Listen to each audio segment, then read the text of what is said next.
G'day guys, welcome to today's tutorial. Today we are talking about the double arm or just the normal dumbbell bent over row. Fantastic exercise. One of the more looked over exercises when it comes to opting for different rows. A lot of people like to gravitate towards barbell rows, T-bar rows, even a single arm row of this particular exercise. However, I actually think this is the king of rows, and the reason I think this is the king of rows is purely just range of motion.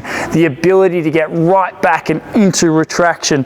Remember, a row is all about this retraction process there. If you are not getting that pull back, right back and getting those shoulder blades pinned back together, you're really wasting your time and missing out on a great deal of gains when it comes to this particular exercise. And also, with a nice strong back, it'll flow into just about every exercise, even the likes of doing a shoulder press and a bench press. If you have a nice stable position to press from, you're going to get a far bigger and better press. So I cannot stress enough how much I rate the double arm or just the normal dumbbell bent over row. Fantastic exercise. Okay, so let's dive into what it is that we need to know about all our rows. First things first is that obviously it is a retraction exercise. So we are looking to pull right back and get that full retraction. Now, little thing that we need to be aware of is maybe not pulling too high. And you can see that when I do this, I pull high, we're really not getting that full retraction, that full range. We're actually probably jamming up a little bit too early through our elbows, and just what we think we're getting that retraction, we're actually not. We're cutting ourselves short. So what we're looking to do is we're going to pull a little bit lower and get that full range. So our elbows aren't going to jam up. We're not going to be so heavily reliant on our biceps, and we're going to get that full retraction and get that full back involved. Again, the row is obviously a retraction exercise. So every row that we do, what it wants to do is pull you from this position here. It wants to pull you out. So it wants to pull you forward and out like so. Okay. So how do we fight that? Well, that comes back down to stability, and it comes back down to our lats controlling it. So what we are looking to do is that the weight wants to pull us into this position. We are looking to pull our shoulder blades back and down, okay? And this will lock us up nice and strong. Now, a lot of people are going to go, but Rick, we're looking to, we want to create a nice long stretch and pull through.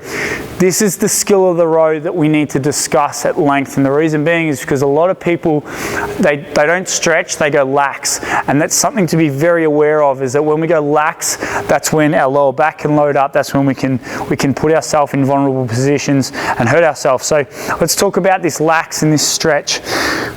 A great example of this is actually your biceps, okay? So if I have a weight that's pulling me out and it pulls us forward like so, and I have no stability, what you find is that it's the ligaments that hold that joint together that are taking predominantly the most amount of load, right?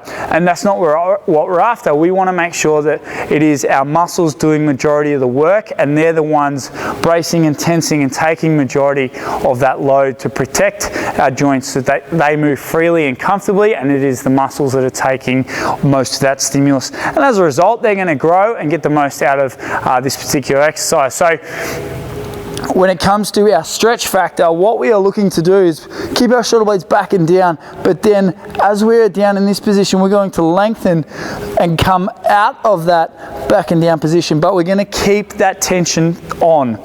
So again, a way to test this at home potentially right now, and this stretch factor I'm talking about, is if you tense your biceps really hard and you get a friend or you do it yourself and you push down and you've got to push against your hand and you try and keep that tension on, okay, you push down, keep that tension on through the bicep and come back up again. All right, that's the tension that we're talking about. Now you're at the full length, but the tension's still on. Okay, versus if we just let the hand go lax, we push it out, now it's almost in a hyperextended position where it's the joint that's causing the that's doing most of the load or holding on to most of the load, and again, exposure to injury. So Again, our skill set, shoulder blades back and down, reach, pull through. Now, what I would suggest you do is firstly, let's worry about our retraction and that pre-activation before we start reaching. If we want to activate our lats and get a lot more lat involvement, then we can just do simple exercises such as the lat pull down machine that's seated behind us, or chin ups, or even a deadlift that's going to probably target our lats a great deal more. Remember, the primary focus of a row is retraction.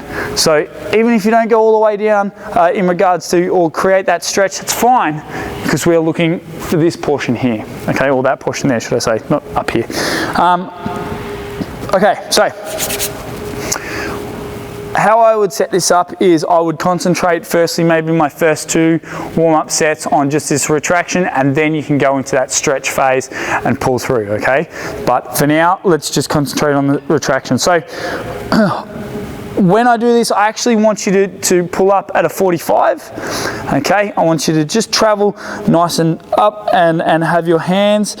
So we're in a neutral position. We're neither supinated nor pronated. We're in this position here, slightly 45, and we're going to be pulling up to our hips and back down again, and we're going to control that negative. So it's going to be 1, 2, 3, pull, 1, 2, 3, pull. And you can see that by going on a 45 that we're going to get that full retraction. We're going to allow a bit of room to get past our lats, and we're going to get that full big retraction. Now, what I also want you to understand is that a lot of people can find themselves in this position here where they are looking ahead, okay, and they start arching their back, and they wonder why they feel so jammed up and really sore through this lower back.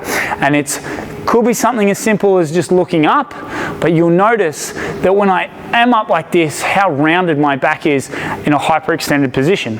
So what I want you to concentrate on while you're first starting to learn this particular lift is actually look down.